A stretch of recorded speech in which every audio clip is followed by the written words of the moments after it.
I think we all got to a place where we thought the Holocaust could never happen again, or the Inquisition could never happen again, or communism could never happen. And never again could a group of people, the Jews that it always goes back to, be persecuted. Yael, we just mentioned that you visited southern Israel and those communities of Jewish people there near Gaza. Share with us what you experienced there, how they're feeling, and then share with us how the IFCJ is reaching out to those impacted. Well, what I saw is something that I think all of us know, whether you live in Israel or America, wherever you are, that Israel is a country of heroes.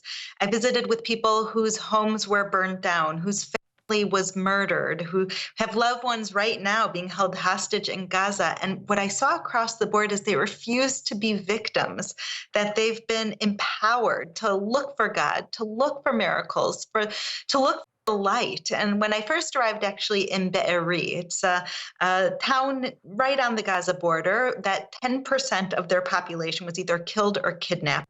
And I saw a man going through the ashes of a home, literal ashes. There was nothing left. And I went and asked him his story, and he said, "This is the home of my mother-in-law. 8 of the family members were kidnapped. My father-in-law was killed. And my mother-in-law just got back from Gaza a few days ago. She was returned by Hamas. And she said to me, 'Go and bring back some of my belongings from my house.'" He said, "I didn't have the heart to tell her everything's been burned down. So I'm going through the ashes and I'm looking for something, for anything that could bring back to her." And I blessed him and I continued on with the tour. And I came back an hour later and he was sitting next to 2 menorahs. The only thing he found in the ashes were 2 menorahs, which symbolizes what the people of Israel are going through right now. They tried to burn us. They tried to destroy us. They tried to do that many times in the past. And the way that we respond is by bringing light. Oh, no doubt about that. Bringing the light. Yael, if we started a needs list, it probably wouldn't end. So let me ask you this. What kind of help do these people in these communities need right now?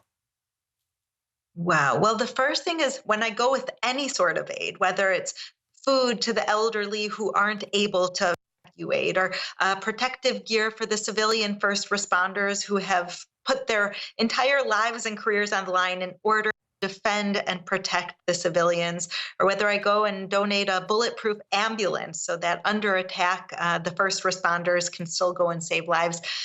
What I always say is this is on behalf of millions of Christians who love you and who stand with you. And what I see each and every time is that's what brings the tears to their eyes. Big security people who break down in tears because they say, "Christians love us. We're not alone. They wanted to donate this to me." And so the needs are huge for basics like food and more established security items like actual bomb shelters. But it's the message behind it that I see means just as much as the aid that is saving lives on the ground. You have hundreds of thousands of followers on social media. One thing that we like about what you do with social media, of all the horrendous actions that people saw that you've spoken to, you always give the message as never forget about October 7th. And that's important, correct?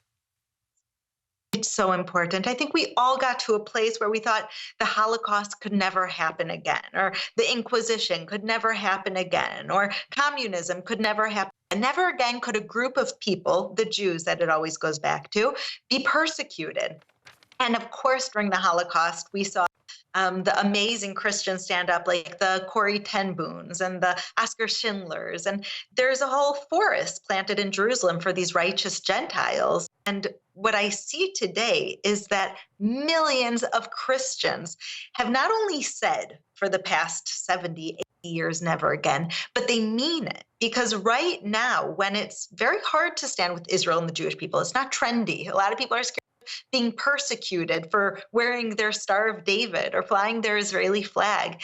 And I see now how far we've come, because if there was a tree planted for every Christian who stood with Israel right now, it wouldn't be a forest like what we have for during the Holocaust. It would be a continent covered in trees. And so what's really encouraging to me is that slogan of never again that so many people said and so few are standing by now. The few who are standing by it are the faithful Christians who are putting actions behind their words. And I think that's what the whole world really needs to remember and do and learn from the Christian community from.